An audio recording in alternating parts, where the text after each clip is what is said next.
যেটার ভিতরে দুর্নীতির অভিযোগ ছিল ওই দুই একটা আমরা পিছিয়ে কিন্তু দুধকে পাঠিয়ে দিচ্ছি।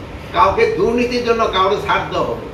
প্রচার করছেন আলুর দাম এত, এখন যে কৃষকরা দাম পাচ্ছে না এটার জন্য কিন্তু আপনারা খুব একটা বেশি প্রচার করেন। আমি একটা অনুরোধ করবো, যেহেতু আমরা ম্যাক্সিমামে কিন্তু এখানে আছি, আমরা কৃষকের সন্তান, আমরা কিন্তু ভুলে গেলে হবে না যে আমাদের পাশে এদের জন্য আপনারা একটু বলবেন, এদের যে কন্ট্রিবিউশনটা বলবেন যে সমাজে তাদের কন্ট্রিবিউশন কত বেশি, এই জিনিসগুলি যদি আপনারা একটু পরিচিত করবেন। আজকে আমি দেখানো হয়েছিল প্রায় আমাদের এখানে বিভিন্ন প্রজেক্ট আছে, এই সব প্রজেক্ট দেয় করে এতদিন আমরা জুমের মাধ্যমে করতাম, তাই বললো যে জুমের মাধ্যমে না করে একটু সামনাসামনি করি, তাদের কি কি সমস্যা আছে এবং এটা আমরা কীভাবে এটা সমাধান করতে পারি।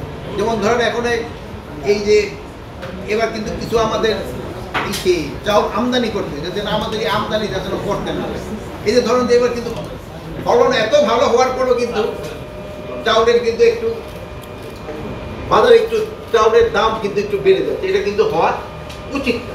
যেহেতু আমাদের কিন্তু ফলন ভালো, আমাদের এবার রিজার্ভ যে আছে, যে যদি আপনারা খোঁজ নিয়ে দেখতে পারেন গতবারে যেই পরিমাণ আমাদের স্টক ছিল ওর থেকে অনেক বেশি স্টক এখন আমাদের গোডাউনে আছে, তারপরেও জিনিসের দাম বেশি হয়ে যাচ্ছে। আলুর স্টক দেখেন অনেক বেশি, গতবার থেকে প্রায় ডাবলের মতো স্টক হয়ে গেছে।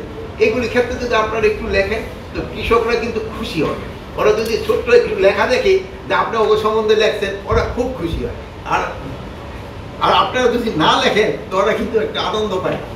এই জন্য আমি আপনাদের অনুরোধ করবো ওগো সম্বন্ধে লেখেন। আর আমাদের যদি কোনো ভুল ত্রুটি থাকে আপনারা অবশ্যই বলবেন যে এইভাবে করতে হলে এটা ভালো, আমাদের এখানে এইটা এই যে আপনাদের দুর্নীতি হচ্ছে আপনি বলে দেন। আমিও যদি দুর্নীতি করি আপনি আমার সম্বন্ধে বলেন, যেহেতু আমি প্রায় এখানে 10 মাসের উপরে, বলে আপনি কোনো কিছু করতে পারেন নাই, বলেন যে এই তো কোনো সাকসেস নাই। আমার যদি কোনো ড্রব্যাক থাকে যেন আমি চেষ্টা করতে পারি, কারো যদি কোনো ভুল থাকে আপনারা বলে দেন, তো আমরা ভুলটা রেকটিফাই করব। যে এই রেকটিফাই করার উদ্দেশ্যটা হলো যে দেশে একটা উপকার করা, ভুলটা থেকে কিন্তু একটা শিক্ষা নিতে হয়।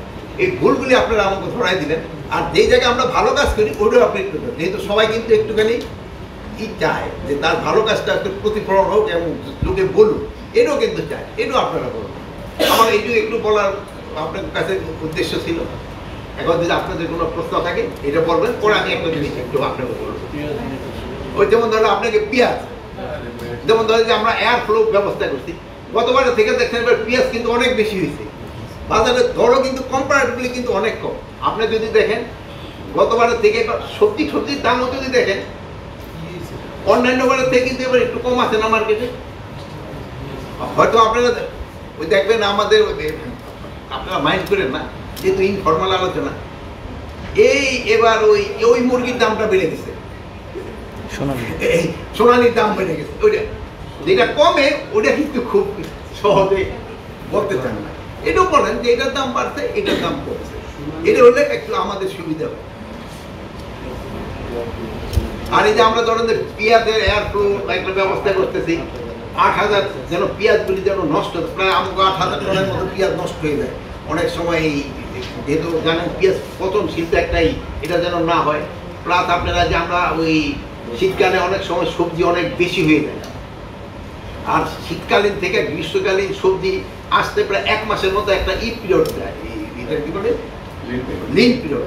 এই লিন পিরিয়ডটা কীভাবে ব্যবস্থা করে দিতে পারে, আমরা ছোটো প্রায় 100-র মতো কোল্ড স্টোর করে দিতেছি। আপনারা অনেক সময় লেখেন যে ওই জায়গায় কি বলে মূলা গরুরে খাওয়াই ফেলাইতেছে, ওই জায়গায় কফি 2 টাকা দামে বিক্রি হয়। ওই সময় যেন এই জিনিসটা রেখে দিতে পারে, ওই লিন পিরিয়ডে যেন তারা বিক্রি করতে পারে, ওইতে কৃষকও উপকৃত হয়, আবার আমরা যারা ভোক্তা আমরাও কিন্তু উপকৃত হই, যেহেতু আমরা ওই সময় তো সবজিটা পেতে হয়, ওই ব্যবস্থা আমরা কিন্তু করে দিতে চাচ্ছি। প্লাস এই যে এই আলু, বীজ আলু আর আমাদের খাওয়ার আলু কিন্তু একই জায়গায় আমরা সংরক্ষণ করি, এতে কিন্তু যে টেম্পারেচার একটাই হয়, এই জন্য আমরা বীজ আলু রাখার জন্য কিন্তু আলাদা কোল্ড স্টোর আমরা করে দিতে চাচ্ছি। আর প্লাস ওই যেটা বলো যে ওই যে ছোটো কোল্ড স্টোর, ওখানে একটা সমস্যাও আছে। যেমন ধরেন টমেটো যেই টেম্পারেচারে থাকবে, ফুলকপি আবার ওই টেম্পারেচারে থাকতে চায় না, কিন্তু একটা কোল্ড স্টোরের ভিতরে এত চেম্বার করা অনেক সময় ডিফিকাল্ট হয়। বাট আমরা এটার উপরে কাজ করে যাচ্ছি, ভবিষ্যতে যেন এই সমস্যাটা না হয় এটা নজর আসে। বাট আমি যেহেতু কৃষি উপদেষ্টা, আমি কৃষকের সাইডটা দেখতে চাই যে আমি এই এই যে বাজারে দামটা বেশি, কিন্তু আমার কৃষক পাচ্ছে না। কিন্তু এটা যারা পাচ্ছে তারপর আপনারা পয়েন্ট আউট করে দেবেন এবং তাদের যেন একটা ব্যবস্থা না হয়, তাদের আইনে আওতা এরকম করতে হবে। তারা কিন্তু সমাজের একটা উচ্চ শ্রেণীর লোকই, কিন্তু তাদের এটা বুঝাইতে হবে যে জনগণকে কষ্ট দিয়ে কিন্তু কোনো লাভ হচ্ছে, আর এই কষ্টটা হচ্ছে কিন্তু সাধারণ জনগণ। এইটার ক্ষেত্রে তাদের যেহেতু জুনের ভিতরে আপনার সত্যি কথা বলতে প্রজেক্ট যেগুলি শেষ হয়ে গেছে, তারা কত পার্সেন্ট করতে পারছে এবং এটা কৃষকের কতটুকু কাজে লাগবে এগুলি বেশিরভাগ মূল্যায়ন করা হয়েছে।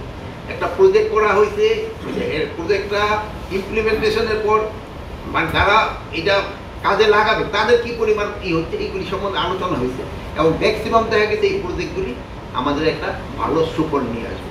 যেমন ধরেন কিছু কিছু কাছে, যেমন ধরেন আমরা এখন চেষ্টা করতেছি যে বৃষ্টির পানিটা ধরে রাখা যায় কিনা, খাল খননগুলি যেহেতু অনেক সময় আন্ডারগ্রাউন্ড ওয়াটার নিতে নিতে কিন্তু আমার নিচের পানি হয়ে যেতেছে, আমাকে এইসব পানিগুলি ধরে প্লাস এই যে সার ব্যবহারটা, আমাদের কিন্তু সারের ব্যবহারটা বেড়ে যাচ্ছে, এই সার ব্যবহারটা যেন কমে। যেমন ধরেন আপনার এখন ইউরিয়া সার, আবার আমাদের ডিএপি যেটা ইউজ করি, ওই ডিএপির ভিতরে কিন্তু 20% ইউরিয়া সার থাকে। কিন্তু আমাদের কৃষকদের বোঝাতে হবে যে আগে যদি তুমি 10 কেজি দিতা ইউরিয়া এবং তুমি 8 কেজি দাও, যেহেতু তুমি আর ডিএপি থেকে তুমি 2 কেজি কিন্তু পেয়ে দিতেছো ইউরিয়া, প্লাস এখন আরো আমাকে 10 কেজিরও কিন্তু দরকার পড়ে না এই জন্য। আর প্লাস আমরা একটা ইসেতে অ্যাপও করে দিচ্ছি, আপনি খামারে এখানে ওই জমির ওখানে দাঁড়ানোর পরে সে বলতে পারবে এই জমিতে কি ধরনের সার লাগবে।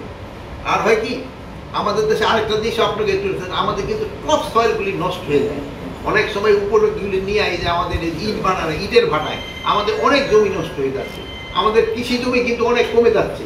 এগুলি কীভাবে সুরক্ষা করা যায়, যেমন আমাদের রিসার্চ ই করা, কোনো জায়গায় গেলে খালি কনস্ট্রাকশন তো করে, আমার তো জমি লাগবে, খাদ্য উৎপাদন তো জমি লাগবে, প্লাস রিসার্চের জন্য জমি লাগবে। মানে কনস্ট্রাকশনে আমাদের যেই আছে অল্প জায়গার ভিতর কনস্ট্রাকশন করে আমরা রিসার্চের জন্য যেন বেশি জায়গা রাখতে পারি, এইসব ব্যাপারে আমরা আলোচনা করি। যেই জায়গার ভিতরে দুর্নীতির অভিযোগ ছিল ওই 2-1টা আমরা পিছিয়ে কিন্তু দুদকে পাঠিয়ে দিচ্ছি। কাউকে দুর্নীতির জন্য কাউকে ছাড় দেওয়া হবে, দুর্নীতির জন্য ছাড় দেওয়া হবে না। যেহেতু আমি 1-2টা কথা সবসময় বলি যে আমরা দুর্নীতি ওইরকম লাগাম টেনে ধরতে পারি নাই, প্লাস মাদক আমরা কিন্তু ওইরকম লাগাম ধরতে পারিনি। এটা যেহেতু অস্বীকার করে তো আমার উপায় নেই, যেহেতু আমি দুর্নীতি তো লাগাম ধরতে পারি, বাট চেষ্টা করে যাচ্ছি কতটা কন্ট্রোলে আনা যায়। শুনেন আমার বাড়ি কোথায়? আমার বাড়ি আমার বাড়ি কিন্তু ছিল, আমি কিন্তু রেগুলার। এবার ওই যে অনেকে আপনি যেটা বলছেন কারেক্টলি বলছেন যে অনেকে পারমিশন ছাড়াই কিন্তু ইটের ভাটা করে ফেলছে, প্লাস ইটের ভাটার যে ইগুলি আছে ওই যে কি জানি বলে তার পারমিশন একটা হাইটও কিন্তু দেওয়া আছে, এগুলি কিন্তু অনেকেই মানতেছে না।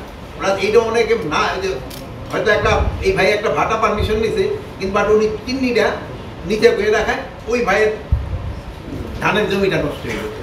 এগুলি কিন্তু কিন্তু অ্যাকশন নেওয়া হচ্ছে, এটা পরিবেশ মন্ত্রণালয়ের দায়িত্ব, উনি কিন্তু খুবই অ্যাক্টিভ, উনি কিন্তু কাজ করে যাচ্ছে। কিন্তু সব সমস্যা তো এত বড় সমস্যা 2-1 দিনের মধ্যে তো সমাধান করতে আসবে না, কিন্তু আপনার চেষ্টা করে যাচ্ছে। তো আপনি যেটা বললেন অনেক বড় বড় লোকদেরও ধরতেছি, ওনারও হয়ে যায়, বাট আপনার থেকে নামটা আমি জানলাম, যদিও এইটা আমার কৃষি মন্ত্রণালয়ের সাথে না, বাট যারা মানে উনি কেন ধরা হইলো এবং কেন ছাড়া পেল, মেনলি ছাড়াটা পেলো কেন অবৈধ কাজ করে, এটার ক্ষেত্রে আমি দেখবো, আমি ওই খাদ্য উপদেষ্টা আছে তাকে আমি অবশ্যই এটার প্রতি প্রতিরোধের ব্যবস্থা দেখতে আমরা কিন্তু সবাই যে সাথে সাথে আইনের আওতায় নিয়ে আসছি। আপনারা বলতে পারবেন একটা লোকের আমরা আইনের আওতায় আনিনি, সাথে সাথে আইনের আওতায় নিয়ে আসছি। যেহেতু আপনার ওই জায়গায় একটা প্রশ্ন উঠালেন, এই জন্য গতকালকে আমার একজনে জিজ্ঞেস করছিল ওই উপদেষ্টা লাইসেন্স পেলো কীভাবে। এখানে দেখেন আমি সেই সময় আইনটা আপনার পড়ে শুনাইতে পারি নাই, এখন আমি এই আইনের একটু অংশ পড়ে শুনে হয়তো আপনাদের সবাই ক্লিয়ার, একটু মনোযোগ দেওয়া শুনে।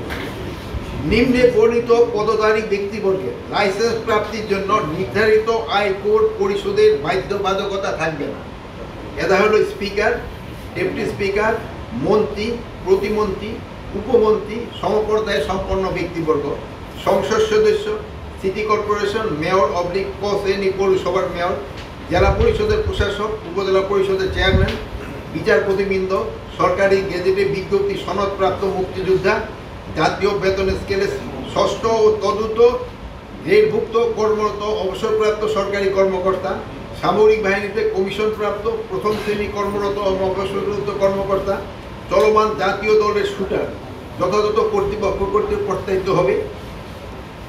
তারপরে শিল্প, সাহিত্য, সাংস্কৃতিক, ক্রিয়া, বিজ্ঞান, গবেষণা ইত্যাদি ক্ষেত্রে জাতীয় পর্যায়ে অবদানের স্বীকৃতিপ্রাপ্ত বা স্বরাষ্ট্র মন্ত্রণালয় কর্তৃক অনুমোদিত কোনো বিশিষ্ট ব্যক্তি। এদের কিন্তু ওই তিন থাকবে না। আর একটু শেষ করি, ওটা বলবে উপনিষদে 32(1)(a) ক, খ, গ, গ যৌবনিত ব্যক্তিদের ক্ষেত্রে বয়সের বাধ্যবাধকতাও থাকবে না। আপনারা আমার এই দুইটা প্রশ্নই করছিলেন, এই দুটোটা প্রশ্নে আমি উত্তর দিয়ে দিলাম। আপনারা যদি এখানে কেউ ফটোকপি করে নিতে চান নিতে পারেন।